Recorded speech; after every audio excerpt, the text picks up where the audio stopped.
What's up, YouTube? It's your boy JP's on the keys, and it's too easy about the video today. Just excuse the glare, bro. I don't have like blinds over. I have blinds, but I don't have curtains over my windows.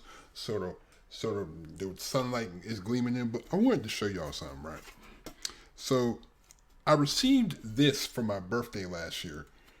This little license, this little JPZ license plate. This is so fire. I think what I'm gonna do, I'm probably gonna get some type of sticky tape to put this like somewhere up here or wherever it is, so it could be constantly showing every time I record. That would be so fire. I ain't gonna lie, this is fire though. Let me know if you like this. Leave a like in the comment section if you like this. But we have some more Kings and Generals. Shout out to Kings and Generals for the content. You know what I'm saying? We got Alesia, 52 BC, Caesar's Gallic Wars. Before we react to this video, I want you to know that I just dropped a gaming video again today on my gaming channel. I dropped a new walkthrough. The link is in the description for my gaming channel. My soccer channel, I dropped the video yesterday. My football channel, I dropped the video yesterday on that's basically gonna be my sports channel. I dropped the video on that channel yesterday. The link to that will be in the description. My Discord link is in the description as well. My Daily Motion link is in the description. I reacted to another Top Gear episode a couple days ago. So that's on my Daily Motion. If you haven't watched that yet, the link is in the description for that. You know what I'm saying? We going crazy. But without further ado, let's just get to this video.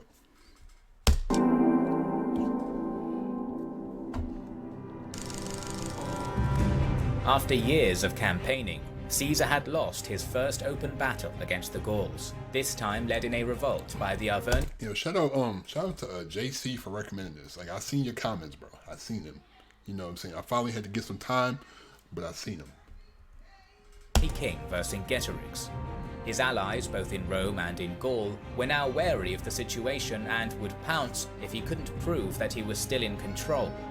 The final chapter of the Gallic War is about to start. The sponsor of this video, Raid Shadow Legends, is a brand new collection RPG game. This game is taking the world by storm, as almost 10 million players worldwide have already downloaded it in just 3 months. It has great... Man, I'm gonna tell you something. Where is Raid Shadow Legends with the bag, bro? Where is Raid Shadow Legends with the bag? I need to get in contact with them people. I would definitely be one of them people like, oh, before we start the video, we have a sponsor today, Raid Shadow Legends. While Caesar was fighting a losing battle against Vercingetorix at Gergovia, his best legate, Titus Labienus, was sent to deal with rebellions in northern Gaul.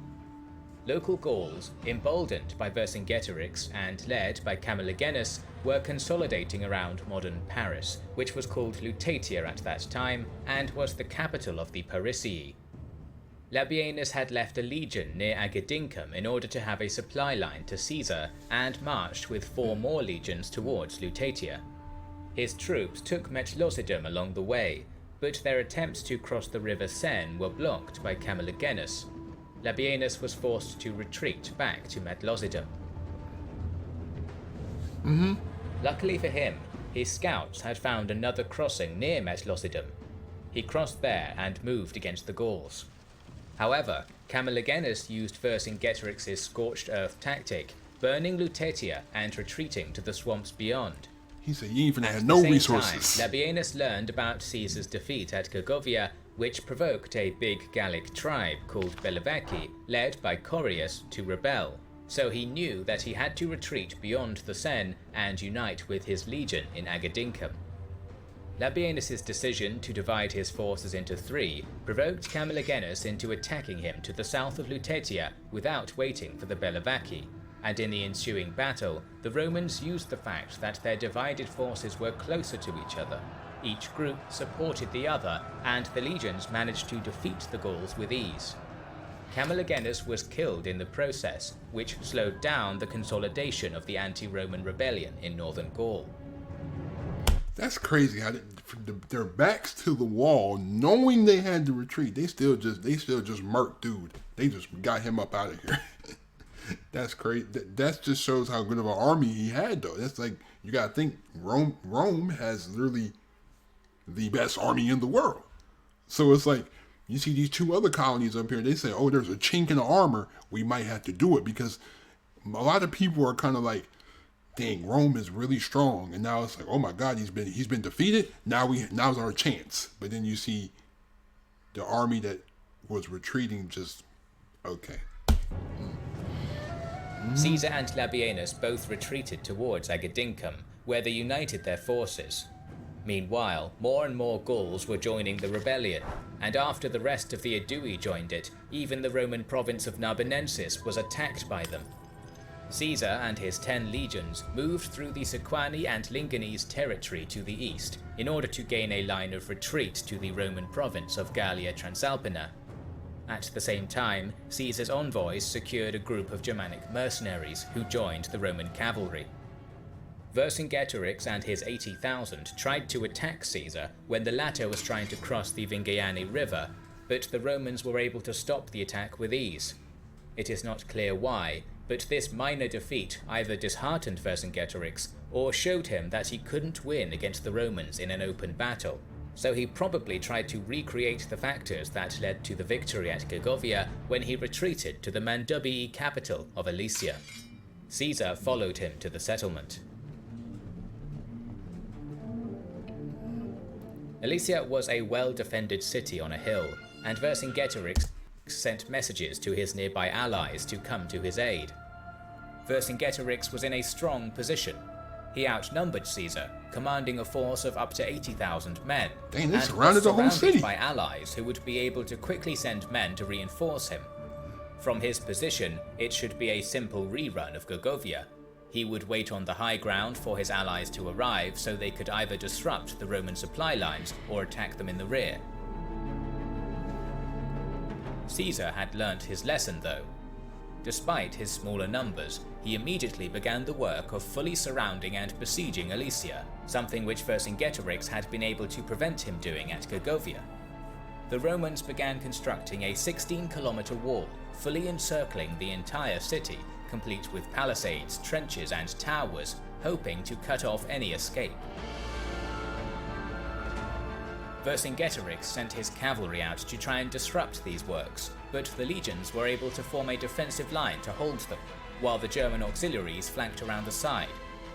The Germans proved to be vital to the Roman cause, and their superior horsemanship forced the Gallic cavalry to retreat back into the city, killing many as they were funneled into the narrow gates. Yo! Realizing that he would soon be completely surrounded, Vercingetorix decided to send out what was left of his cavalry at night to sneak past the Roman line and head to the nearby tribes to request reinforcements as soon as possible.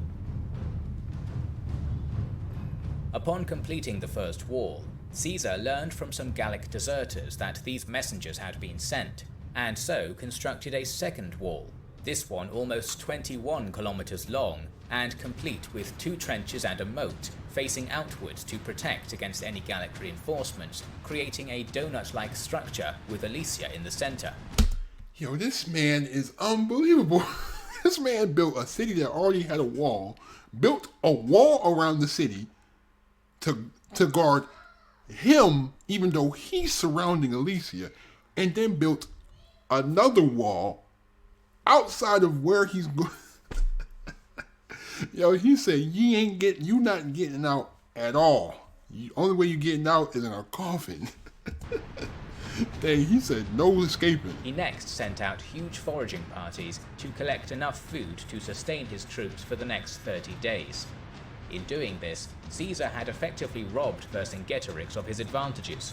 With the Romans thus defended and supplied, it was the Gauls who now faced a well-dug-in enemy, and it was now Vercingetorix whose time was running out. He said, we gonna wait. With an army of 80,000 men inside the city, plus the civilian population and no way of resupplying, it was only a matter of time before he was starved out.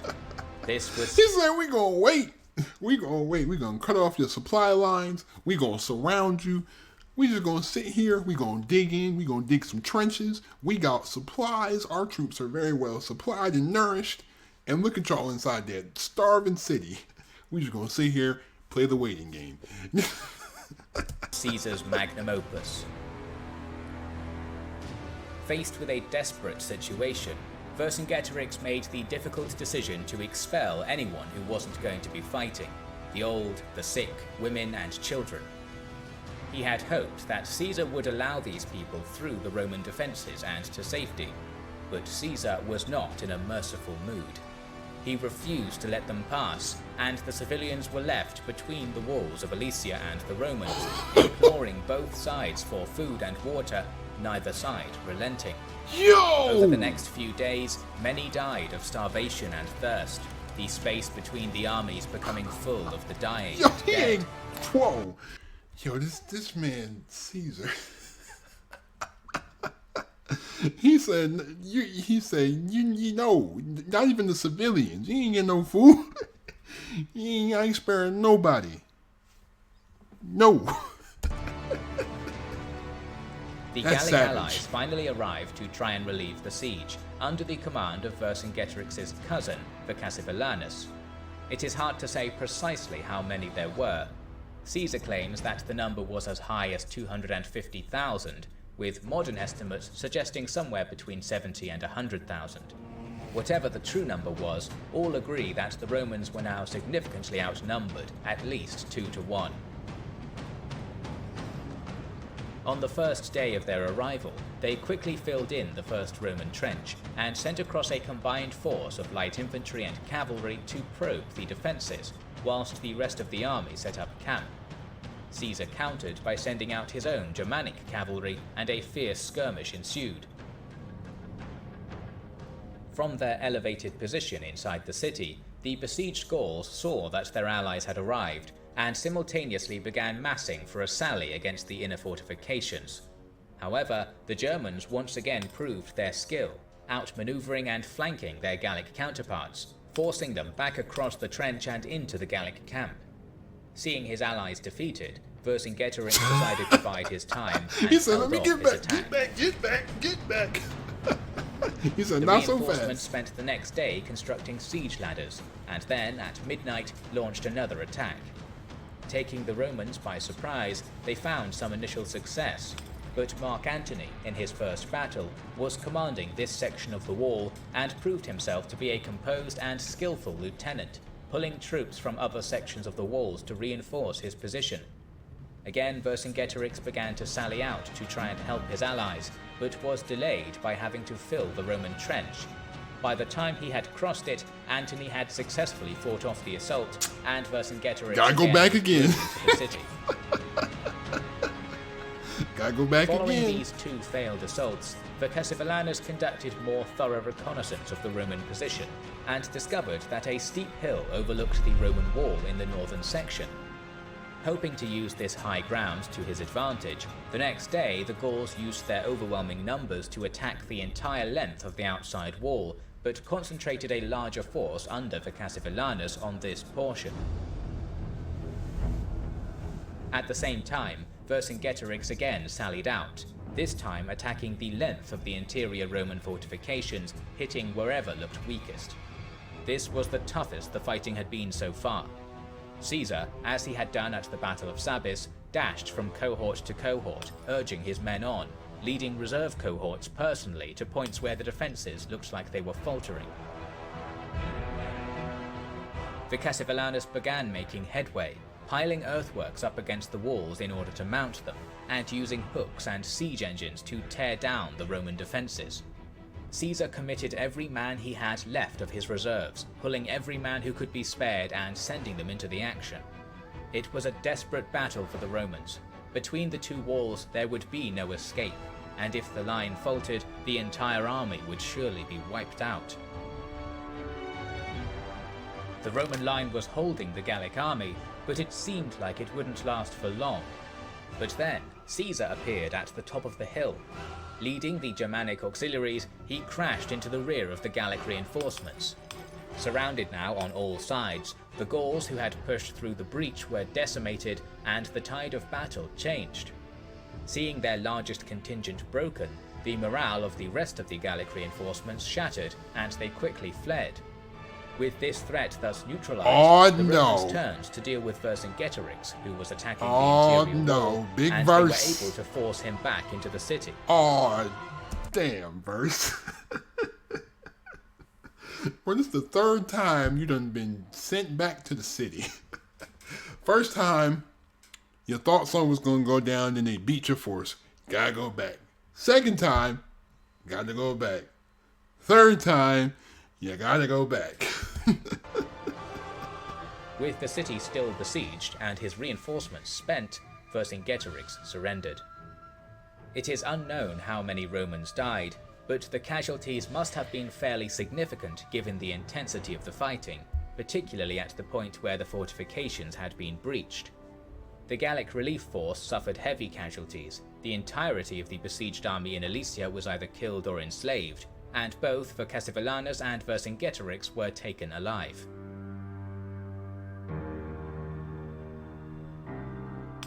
Although most of the rebel leaders were either dead or captured, the resistance against Rome was far from over, as the Pateriges, Carnutes, Bellovaci, Atrebates, Anticavi, and others were still in open rebellion. In January of 51 BC, Caesar moved against the Pateriges. This winter campaign surprised the Pateriges, who were probably unprepared for it, and soon they sued for peace, which allowed Caesar to return to his winter quarters. However, soon the Pateriges were attacked by the Carnutes for yielding to the Romans. Once again, Caesar marched swiftly and took his enemies by surprise, forcing the Carnutes to submit. Yo! So you telling me the Pateriges went up against Rome, got beat, then the Carnutes was mad at the Pateriges for losing to Rome. No, they sued for they basically surrendered and gave peace. They surrendered. So then the Carnutes was like, yo, why you surrender? So then they came at Rome, and then Rome was like, you know what? Got you out of here too. The Romans made new winter quarters at Cenabum and stayed there until the spring. That's crazy. Leaving 6 legions in the area, Caesar took 4 and moved against the Bellovaci of Corius and the Atrebates of Commius. This campaign proved difficult, as both tribes abandoned their lands and fought a guerrilla war against the Romans. Fortunately for the legions, Corius was killed in one of the ambushes, which proved to be the final straw for the Bellovaci. Dang! They were convinced to seek peace, while Commius retreated to the east to continue his resistance. To the south, the Anticavi attacked Liminum and were defeated by Caesar's lieutenants. The remainder of the Gallic forces in the area attempted to defend at Uxellodunum, but were defeated by Caesar soon after. Dang! The last engagement of the war saw Commius defeated in the north, and the rebellion was over. Gaul was pacified, and Caesar won over the remaining Gallic leaders with gifts and the promise of lower tribute. He knew that the battle for Rome was about to start. The civil war that would end the centuries-long republic was just around the corner. Thus ends the first season of our series on Gaius Julius Caesar. But he will be back for the second season, so make sure you are subscribed to our channel and have pressed the bell button. That's crazy, bro. This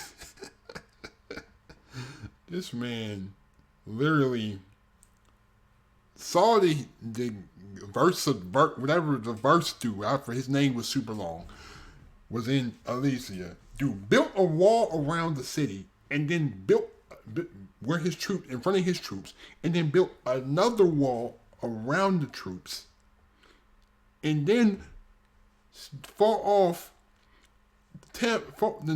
support from all these other forces, all these other Gallic forces, and then pushed I'm gonna just call him Verse.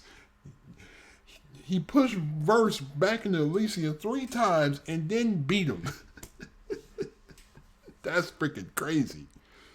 Yo, man, Caesar was on a different level, man. Like, that just shows you how much power the Roman army had during that time. Like, they literally were just stomping out rebellions. Like, what? You thought you were gonna go against me? Stomp you out. You thought you were gonna say something? Stomp you out. You thought it was some beef? Stomp you out. That's crazy, bro. That's freaking great. That's freaking crazy. But anyway, thank you again for watching. Thank you for all the support. You know what I'm saying? Like I said, my gaming channel down in the description. Dropped a video today. Dropped a video on my sports channel yesterday. That link is in the description. Link to my Discord is in the description. The link to my Daily Motions is in the description. Thank you. I appreciate y'all. Please be safe. Stay on the grind. Have a great day. I'm out.